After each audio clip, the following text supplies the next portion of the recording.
Assalamualaikum warahmatullahi wabarakatuh. Hello everyone and welcome to my course today. And for this grammar in writing text, we are going to talk about parallelism. Well, jadi parallelism ya salah satu komponen penting di dalam structure advanced grammar seperti itu. Uh, Intinya memang sesuatu itu ya paralel ya, setara ya. Nah, kalau pengen tahu setara apa, mungkin Anda bisa lihat ini, kalimat ini ya, ada A, B, dan C masing-masing punya pasangan. Tuh, kalimat aja punya pasangan ya. Lalu Anda lihat mana yang lebih enak, kalimat satu atau kalimat dua seperti itu ya. Silahkan di pause kalau Anda ingin membaca lebih itu. Oke. Yes, dan nantinya Anda bisa judge mana yang lebih bagus, satu atau dua. Oke.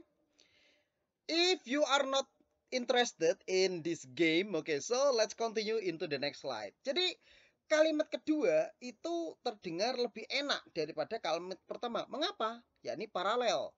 Dari kalimat A kita lihat ya, jadi di sana to eat and drinking itu nggak paralel, nggak sama, nggak setara. Yang satu to verb one, yang satu verb ing. Oke, kalimat kedua enak karena dua-duanya to infinitive, oke kan, verb one. Sementara di kalimat yang B ya, taking the bus and went to school itu juga nggak setara karena yang satu verb ing, yang satu verb dua, kan?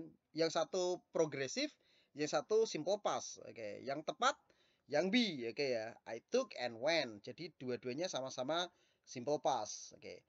And last the C ya, yang satu the raccoon and skunks. Oke, jadi di sana yang satu singular, yang satu plural. Kurang enak. Oke, yang tepat adalah number two. Ya, jadi dua-duanya sama-sama singular. Oke, well, itu tadi. Yes, and then jadi itu yang kita sebut sebagai paralel ya, struktur yang setara. Jadi sesuatu yang secara grammatically correct itu memang harus paralel kan. Lalu kapan sih paralelisme itu kita pakai? Kapan paralelisme itu kita terapkan? Tentu seluruh mahasiswa di sini yang nonton video ini insya Allah sudah menguasai seluruh grammar yang sudah diperoleh dari grammar one and grammar two kan ya. Jadi sekarang penerapan dari struktur paralel itu. Yang pertama, oke ya, memiliki bentuk noun dan verb yang memiliki pola gramatikal yang sama, pola tata bahasa yang sama. Contoh nih ya, kayak gini ya. Kita langsung ke ini. Kalau Anda pengen baca apa ini description-nya sekali lagi, you can just pause the video, read it, and if you are feeling confused, please DM, not DM ya, please text in the group ya. Pokoknya semua diskusi harus di grup supaya semuanya saling belajar. Oke, right? Oke, jadi yang pertama ini ya, can grammatical form kalau Anda lihat Mulyono likes apple and run. Eh apa ini ya? Kayak suka apel dan lari, kayak aneh. Maka nggak bisa. Atau likes apple and running, dua-duanya sama-sama noun, tapi kurang tepat. Yang satu noun asli, yang satu gerund, nggak enak. Oke ya. Maka kalau pengen ini ya ini likes eating apple and running. Jadi suka makan, dua-duanya sama-sama gerund, jadi lebih enak kan. Oke, nah itu satu paralel memiliki pola tata bahasa yang sama. Dari bentuk apa ini? Nounnya kan ya. Oke. Ya, karena verbnya udah diambil yang likes-nya itu tadi ya. And then next, yang digunakan dalam klausa single. Oke, jadi yang single-single nggak usah minder ya. Klausa juga single. Jadi klausa ya, yakni anak kalimat. Ya tadi kayak tadi ya, yang Mulyono likes itu kalimat utamanya, induk kalimat. Likes apple and runningnya itu yang di klausanya ya, mungkin ya. Jadi di sini seperti the car won't drive or even start. Oke. Nah, misalnya seperti ini ya. Jadi sebetulnya ini hampir sama kayak yang tadi rule nomor satu ya. Jadi setelah won't atau will not, oke, yang mana merupakan modality ya, harus ketemu verb satu kan. Maka kalimat yang paling atas ini yang ditebalin itu betul. Kalau ada bikin seperti the car won't be driving or even start, di sana struktur paralelnya nggak bisa. Mengapa? Yang satu kita memakai seperti future continuous, tapi kok diikuti infinitif. Jadi asalnya verb ing kok jadi verb satu, tidak paralel. Oke. Juga bisa seperti yang bawah ini ya, yang ditebalin paling bawah, yakni his car not driving or starting. Itu juga klausa yang setara. Oke ya, dari kalimat utamanya yakni dia tidak bisa kerja, dengan mobil yang nggak jalan maupun apa ini, maupun start. Oke, apa itu? Muni ya, mobil yang nggak jalan dan nggak muni. Oke, jadi seperti itu. Dan itu salah kalau yang paling bawah yang ada di dalam quotation mark, his car not driving or started. Mengapa salah? Please comment in our group ya. Oke, yang pasti salah. Rule ketiga, yakni yang dihubungkan dengan kata hubung. Oke, jadi kalau kita lihat semuanya memang ada kata hubung ya, seperti di sini or, sini and, memang ya. Kata fanboys itu ya, for, and, nor, but, or, yet, so, seperti itu memang memainkan peran penting. Ibaratnya setara. Kita tahu setara dari mana kalau nggak ada penghubung kan ya. Pasti. Jadi paralelisme itu berguna atau dia dipakai ketika suatu kalimat itu ada penghubungnya di dalam. Kalau cuma a single sentence misalnya seperti today is raining kayak gitu, gimana bisa paralel? Paralel itu kan minimal ada dua kan ya. Oke. Nah ini. Dan yang ketiga pastinya dihubungkan dengan kata hubung ya. Misalnya kata while dan and di dalam kalimat ini.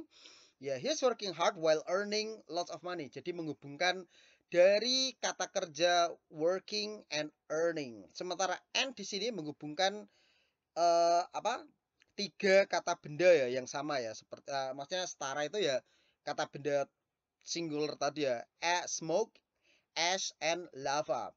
Itu ada sometime-nya. Ya, sometime itu kan dia kan kata keterangan kan ya. Jadi kayak kata-kata keterangan itu dalam kalimat itu kerupuk bawang. Dia itu nggak ngaruh apapun di dalam kalimat. Jadi Anda bisa menaruh ribuan kata keterangan di dalam kalimat, nggak masalah. Ibaratnya Anda makan bakso, itu hanya saus, oke ya.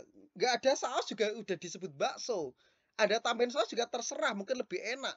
Ada yang sausnya sedikit, ada yang waki, terserah. Itu kan selera dari itunya. Tapi bakso is still a bakso, even without the sauce. Nah gitu ya. Kalimat tetaplah kalimat, walaupun tanpa keterangan. Oke, maka nggak usah kita pedulikan ya keterangan itu ya. Udah nggak usah diajak. Oke, terus ada parallel structure ya. Bisa jadi nggak kepake. Misalnya apa? Nah, ada beberapa alasan kenapa paralel itu akhirnya nggak kepake. Dan kalau udah seperti ini, nggak mungkin menjadi soal TOEFL. Contohnya ini ya, the baby was crying but stop. Ini yang kita namakan seperti ini ya. Apa itu conjunction yang memakai when ya. Kayak when I was walking, I saw a snake misalnya kayak gitu ya. Jadi dia yang satu progresif, yang satu simple past. Oke, nah itu kan mau nggak mau memang seperti itu pola kalimat yang memakai when itu ya. Yang kedua, misalnya kita memang tiga timeline yang berbeda ya. Misalnya ibuku dulu kuliah di Oxford, kayak sekarang kerja di DPR dan mungkin akan retire ya dan akan pensiun ya, saya seperti itu. Oke, jadi kayak dulu, sekarang, dan nanti. Oke, atau memang bener-bener itu apa ya, ada plural ada singular ya, misalnya kayak keluarga itu punya 3 kucing kok nggak anjing sama sekali. Oke, jadi mereka itu nggak punya anjing, oke kan, punyanya kucing 3. Nah dijelasin itu juga nggak apa-apa. Jadi because it's reality ya, nggak bisa kita paralelkan dulu singular ya singular, plural plural. Oke, nah di dalam kasus ini tentu kalimat-kalimat ini tadi sekali lagi saya highlight tidak mungkin menjadi soal TOEFL. Tadi yang saya bahas, parallelism is about when you are doing the TOEFL test or when you are really making a sentence which are not based of reality ya. Terutama kalau kita kaitannya kata benda ya. Ya iyalah, kita nggak mungkin bisa memaksa kata benda yang mau singular atau plural, itu kan di luar kendali kita ya. Oke, well, so that's it guys that I can deliver for you for this grammar discussion ya. Let's continue our discussion in our group and see you there. Finally, wassalamualaikum warahmatullahi wabarakatuh.